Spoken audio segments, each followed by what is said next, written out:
ಇವರೇನು ಕೋಟ್ಯಾಧಿಪತಿಗಳಲ್ಲ, ಸ್ವಂತ ಸೂರು ಇಲ್ಲ. ಆದ್ರೂ ಇರೋದ್ರಲ್ಲಿ ಹಂಚಿ ತಿನ್ಬೇಕು ಅನ್ನೋದು ಇವರ ಪಾಲಿಸಿ ಅಲ್ಲ, ಇವರ ಜೀವನ ಶೈಲಿ. ಸ್ವಾರ್ಥ ತುಂಬಿರೋ ಜನರ ಮಧ್ಯೆ ನಿರ್ಗತಿಕರಿಗೆ, ಬಡವರಿಗಾಗಿ ನಿಸ್ವಾರ್ಥ ಸೇವೆ ಮಾಡ್ತಿದ್ದಾರೆ.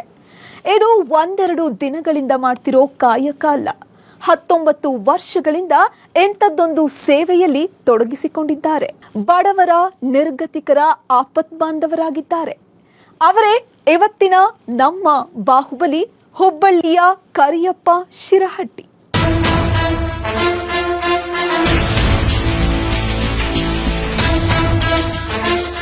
ನಮಸ್ಕಾರ, ನಮ್ಮ ಬಾಹುಬಲಿ ವಿಶೇಷ ಕಾರ್ಯಕ್ರಮಕ್ಕೆ ಸ್ವಾಗತ. ನಾನು ಅರ್ಚನಾ ಶರ್ಮಾ. ಇವತ್ತು ನಮ್ಮ ಜೊತೆ ಇದ್ದಾರೆ ಹುಬ್ಬಳ್ಳಿಯ ಕರಿಯಪ್ಪ ಶಿರಹಟ್ಟಿ. ನಮಸ್ತೆ, ಕಾರ್ಯಕ್ರಮಕ್ಕೆ ಸ್ವಾಗತ. ನಮಸ್ಕಾರ ಮೇಡಮ್. ನಮಸ್ಕಾರ ಸರ್. ಎಲ್ಲೋ ಒಂದ್ ಕಡೆ ಬಹಳ ಖುಷಿ ಆಗುತ್ತೆ, ಇನ್ನೊಂದ್ ಕಡೆ ಆಶ್ಚರ್ಯನೂ ಆಗುತ್ತೆ. ಈಗಲೂ ನಿಮ್ಮಂಥವ್ರು ಇದ್ದಾರಲ್ಲ ಅಂತ, ನಿಮ್ಮಂಥ ನಿಸ್ವಾರ್ಥಿಗಳಿದ್ದಾರಲ್ಲ ಅಂತ. ಯಾಕೆ ಅಂತಂದ್ರೆ ಇದ್ದೋರಿಗೆ ಸಹಾಯ ಮಾಡುವಂಥ ಮನಸ್ಸಿರಲ್ಲ, ಅಂಥದ್ರಲ್ಲಿ ನೀವು ಇರೋದ್ರಲ್ಲಿ ಸಹಾಯ ಮಾಡ್ತಾ ಇದ್ದೀರಾ.